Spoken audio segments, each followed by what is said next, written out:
Asanan tirai nêu free alum ku keji chang yang mai tai asanan này có một chẳng clay cái cam pha bé làm clay đạo đi đặt có một chỗ pom to khoa pom to yang tai beda có đạo suy lên beda có chẳng cam pha này beda chi chang yang tai be răng đưa phung mạ bra cơ sang ai thế vớt cái phung mạ bra cơ lần làm sẽ mà lâm này clay dân có cam pha làm clay dân chủ đề tất cả quan chức trên thế giới bị ma quỷ theo dõi và tấn công lâm nên có dựa vào kinh thánh phi rơ nhất đoạn 5 câu 8 như chỉ là hay tiết độ và tình thức kẻ thù anh em là ma quỷ như sư tử rống đi rình mò xung quanh anh em tìm kiếm người nào nó có thể nuốt được sân nhupia như câu chẳng cân nhắc về cái cả trong tề thâu cờ nhupia nên hay tiết độ và tình thức tiết độ và tình thức tiết độ tức là giữ phong cách giữ khoảng cách tình thức luôn luôn sẵn sàng sân có mạc này làm dùn về câu gốc làm như chi mạc trịch lô pa lần lô span mà đàm mà thề đoạt trịch đoạt lô năm lần phạm lô xa hai tình thức và cầu nguyện để các ngươi khỏi xa vào sự cam dỗ tâm linh thì tha thiết mà xác thịt thì lại yếu đuối sân từng bước còn nào từng bước thứ nhất mục tiêu của tăng nào là mục tiêu của ma quỷ là như thế nào cướp giết và hủy diệt dựa vào răng nhưng mà đoạn 10 câu 10 như chị sơn này kẻ trộm chỉ đến cướp giết và hủy diệt còn ta đến hầu cho chiên ta được sự sống và được sống dư dật sơn thứ nhất trước khi đề nào vào đề là một hai phần lớn thứ nhất là trước tiên ma quỷ theo dõi và tấn công tổ phụ của chúng ta đó là Adam và Eva và sau đó phần thứ hai ma quỷ theo dõi và tấn công tất cả những người chăn chiên rồi chúng ta đi từng bước bây giờ ta liên quan đến những người nhập viện có chức vụ giữa một chức vụ mà ta làm lãnh đạo mà ta họ làm đoạn na như chi làm sang thế kỷ đoạn 3 câu 3 Đức Chúa Trời có phán các con không được ăn trái cây đó cũng không được động đến nữa kêu các con sẽ chết như chi làm giống như chị sang thế kỷ đoạn 3 câu 3 sang thế kỷ đoạn 3 câu 4 như bé rắn bên nói với người nữ rằng hai người chẳng chết đâu bộ nhập lử bé ta thậm chí làm sáng thế kỷ đoạn 9 câu đoạn 3 câu 9 Jehovah Đức Chúa Trời kêu Adam mà phán hỏi rằng người ở đâu Adam trả lời là câu 10 Adam thưa rằng tôi có nghe tiếng Chúa trong vườn bên sợ bởi vì tôi lóa lồ nên đi ăn mình Sân chi làm sang thế kỷ đoạn 3 câu 11 ai chỉ cho ngươi biết đúng không Halepo có tô cái thầu bằng vồn xin nhớ lại sang thế kỷ đoạn 3 câu 12 Adam trả lời Chúa người nữ mà Chúa để bên cạnh tôi cho tôi trái cây đó và tôi đã ăn rồi bố mà bé thực tế nên momo claim claim lưu bé đã chính làm claim minpo trút po như chỉ làm đoạn 3 câu 3 Đức Chúa Trời phán hỏi người nữ trả lời rằng con rắn dụ dỗ tôi cho nên tôi mới ăn là sang kỹ đoạn 3 câu 3 làm ra cơ đoạn 1 câu 4 và ra cơ đoạn 1 câu 15 như chị sơn này chính tư tưởng dục vọng xấu xa trong con người thôi thúc tạo ra sự cam dỗ câu 15 tư tưởng xấu xa biến thành hành động tội lỗi phát triển đem lại cái chết đó là phần đầu là phần là tất cả quan chức mà ta là cái phần đầu là phần nước là như Satan tấn công tổ phụ chúng ta là Adam Eva bằng cách là nhu lừa trong ta. Là phần thứ hai, ma quỷ theo dõi và tấn công những người chăn chiên. Tế Bộ Giăng đoạn 10 câu 12. Người chăn thuê không phải là người chăn thật sự, nếu gặp muôn sói là nó bỏ chạy. Sân Tế Bộ nhiều đô rằng không kẹ mươn sẽ xế cái bộ này mà lù kê này, cái Ipan này, lệ lu phong mạ vợ hội thánh Tin Lành Việt Nam nhớ đạo tạo tấm 21.111 vị mục sư. Nhiều pian nào vùng sâu vùng xa để truyền giảng bắt buộc phải tin đạo, nhưng mà không được thờ phượng chỗ trên hết mà thờ phượng đảng trên hết. Sân như chi hay làm câu 13, Giang đoạn 10 câu 13, nó thấy muôn sói nó bỏ chạy, không nghĩ đến chiên vì nó chăn thuê kiếm tiền mà thôi. Đó bản dịch khác nhau trong đây, bản dịch khác nhau. Tức là phần thứ hai là ma quỷ theo dõi tấn công tất cả những người chăn chiên. Tức là người chăn chiên là những nào? Tức là quản nhiệm hội thánh, là nền mục sư hay là thầy truyền đạo trong hội thánh, kể cả công chức nhà nước. Thế này là có mạ cái ví dụ là 54 bị cáo phong lần mạ vợ ai sinh á nhiều tấn công để bỏ làm Judah Iscariot nhiều tấn công. Sân như chi thế này là nó thấy muôn sói nó bỏ chạy, không nghĩ đến chiên vì nó chân thuê kiếm tiền mà thôi. Philip đoạn 2 câu 21, ai nấy chỉ quan tâm đến lợi ích riêng của mình chứ không quan tâm đến lợi ích của Đức Chúa Trời hay là Đức Chúa Giêsu Christ. Cô-rinh-tô nhất đoạn 10 câu 24, đừng ai tìm lợi riêng cho mình nhưng mà hay tìm lợi ích cho người khác. Mà anak nữ trẻ mà mô toàn lợi ích của mình căn đó, cái ích như po mô kể cả phùng mục sư nên trẻ po nên là phùng mục sư, phùng thầy truyền đạo, phùng quan nhiệm trong hội thánh có bộ nên làm nên Adam ít prak xây dựng hội thánh ít prak về tài liệu truyền đạo đơn mà ta kinh thánh nhiều mạng bằng mô làm phú yên này mô nhiều chi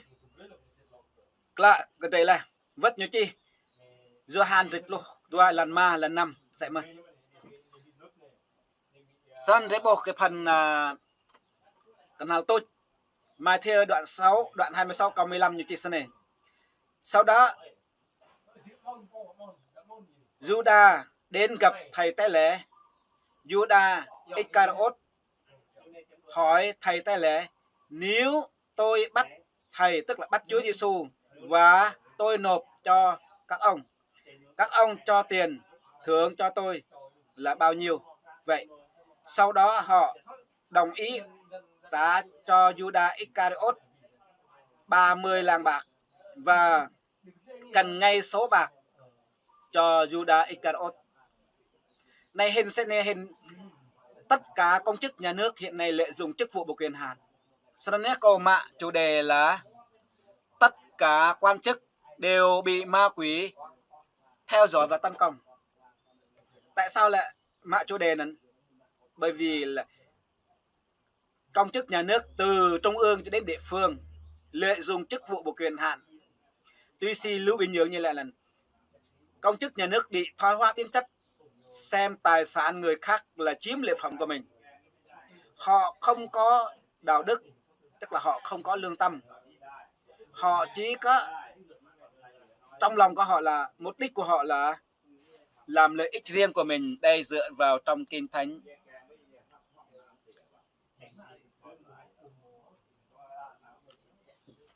Giăng đoạn 10 câu 12. Người chăn thuê không phải là người chăn thật, tức là chăn sự thật. Nếu gặp muôn sói là nó bỏ chạy. Cho nên để bộ Hội Thánh Tin Lành Việt Nam cái rung rang trôm sẽ xịn này hình. Đi vụ 11 tháng 6.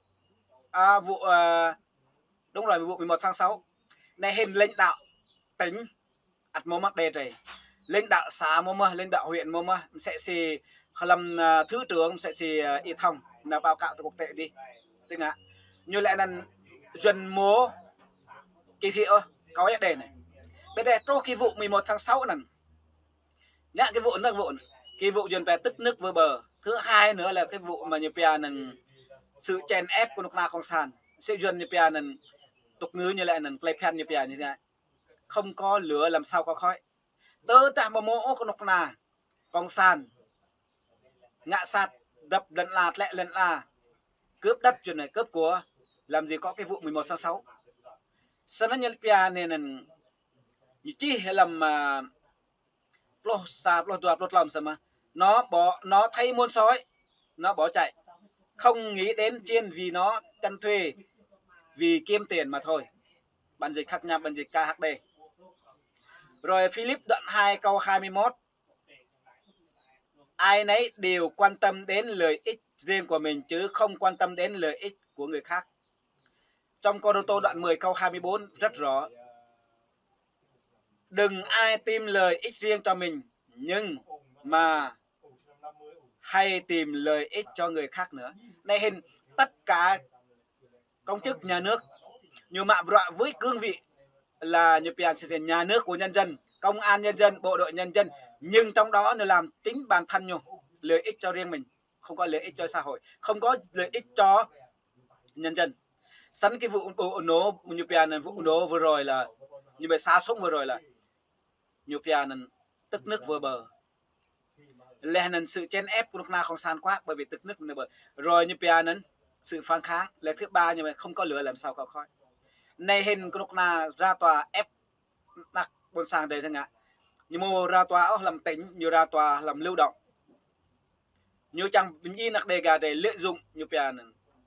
nước đục thả cầu lợi dụng cái vụ này chẳng yên nặc đề gà đây. Sân nét bên này có bộ thứ nhất như Satan theo dõi và tấn công tổ phụ chúng ta Adam và Eva. Này hình sinh ạ, thế bộ tức Adam Eva không phải riêng bóng đạo, kể cả bóng đạo vật bóng đạo xem mà như về tổ phụ chúng ta. Thứ hai, như Satan tấn công hay là theo dõi Satan theo dõi và tấn công những người như về tân chiên, có nghĩa là người lãnh đạo trong trung ương này, trong tỉnh này, trong huyện này, trong xã này, rồi trong hội thánh, xin ạ,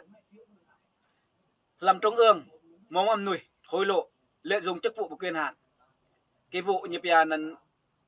chuyến bay giải cứu làm 54 bị cáo,